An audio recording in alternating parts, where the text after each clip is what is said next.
మహిళా రిజర్వేషన్ బిల్లుకు కలిసికట్టుగా మద్దతు తెలిపేందుకు రావాలని వైసీపీ సహా రాష్ట్రంలోని అన్ని రాజకీయ పార్టీలను ఆహ్వానించాలని కూటమి నేతలు నిర్ణయించారు. రేపు అన్ని పార్టీల ఎమ్మెల్యేలు ఎమ్మెల్సీలు కలిసి అమరావతి వేదికగా మహిళా బిల్లును ప్రత్యక్షంగా వీక్షించే ఏర్పాటు చేయాలని నిర్ణయం తీసుకున్నారు. ప్రజా ప్రతినిధులతో పాటు మహిళా ప్రముఖులు ఈ వేడుకకు ఆహ్వానించనున్నారు.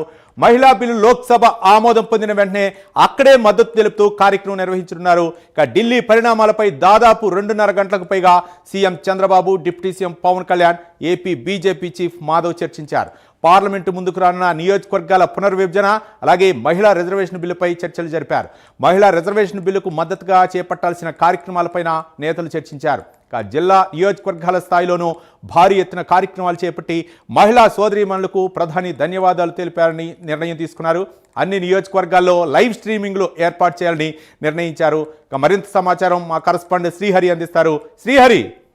రైట్ రవి, ఏదైతే మహిళా రిజర్వేషన్ బిల్లుకు సంబంధించి ఏదైతే ముందస్తుగా ఈ మద్దతు తెలుపుతున్న పార్టీలన్నిటినీ కూడా ఏదైతే రేపు అమరావతి రాజధానిలో ఈ నెల అంటే రేపు 17వ తేదీన అన్ని పార్టీల ఎమ్మెల్యేలు, ఎమ్మెల్సీలు కలిసి అమరావతి వేదికగా మహిళా బిల్లును ప్రత్యక్షంగా వీక్షించేందుకు ఏర్పాటు కూడా చేయాలని చెప్పని కూటమి నేతలు అయితే నిర్ణయించారు. అయితే దీంట్లో ప్రధానంగా ప్రజాప్రతినిధులతో పాటు మహిళా ప్రముఖుల్ని ఈ వేడుకకు ఆహ్వానించాలని చెప్పని కూడా నిర్ణయించారు. అంటే 3 పార్టీలు ఏవైతే రాష్ట్రంలో ఉన్న అన్ని కీలక పార్టీలకు చెందిన మహిళా నాయకులు, అదేవిధంగా మహిళలంతా కూడా అమరావతికి చేరుకొని ఆ రోజు ఆ బిల్లు పాస్ అయ్యేదే ప్రత్యేక స్క్రీన్ ద్వారా వీక్షించడంతో పాటు ఆ మహిళా బిల్లుకు సంబంధించి ఏదైతే ఆ సభలో ఆమోదం పొందిన వెంటనే అక్కడే మద్దతు తెలుపుతూ ఈ కార్యక్రమాన్ని కూడా నిర్వహించాలని చెప్పని, మద్దతు తెలిపే కార్యక్రమాన్ని కూడా అక్కడే నిర్వహించాలని చెప్పని అయితే నిర్ణయించారు. దీంతో పాటు అంటే ఢిల్లీ పరిణామాలపైన దాదాపు నిన్న సాయంత్రం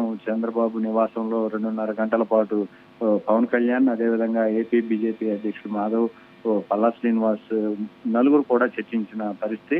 అయితే పార్లమెంటు ముందుకు రానున్న నియోజకవర్గాల పునర్విభజన ఇవన్నిటిని పైన, మహిళా రిజర్వేషన్ బిల్లుల పైన మొత్తంగా ఓవరాల్ గా కూడా నిన్నైతే చర్చ జరిగింది. అయితే ఏదైతే కొన్ని పార్టీలు ఏదైతే మొత్తంగా 50 సీట్లు పెంపు పైన లేదు, అదేవిధంగా కేంద్ర పెద్దల నుంచి వచ్చే స్పష్టత ఏదైతే ఉందో ఇవన్నిటిని కూడా తీసుకోవాలని చెప్పని ఒక ప్రతిపాదనతో ముందుకు వెళ్తున్నారు. అయితే వీటన్నిటిపైన ఓవరాల్ గా చూసుకున్నట్లయితే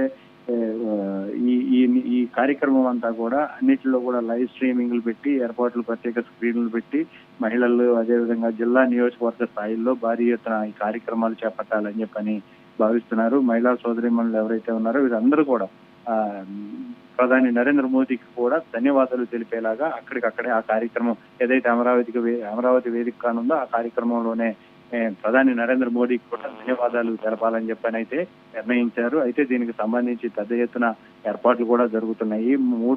అంటే అన్ని పార్టీలు, అటు ప్రధాన వైసీపీ ప్రతిపక్ష వైసీపీ ఏదైతే ఉందో వైసీపీ నేతలను కూడా ఆహ్వానించాలని చెప్పని ఈ దీంట్లో అయితే నిర్ణయించారు. అవి రైట్. Thank you Srihari.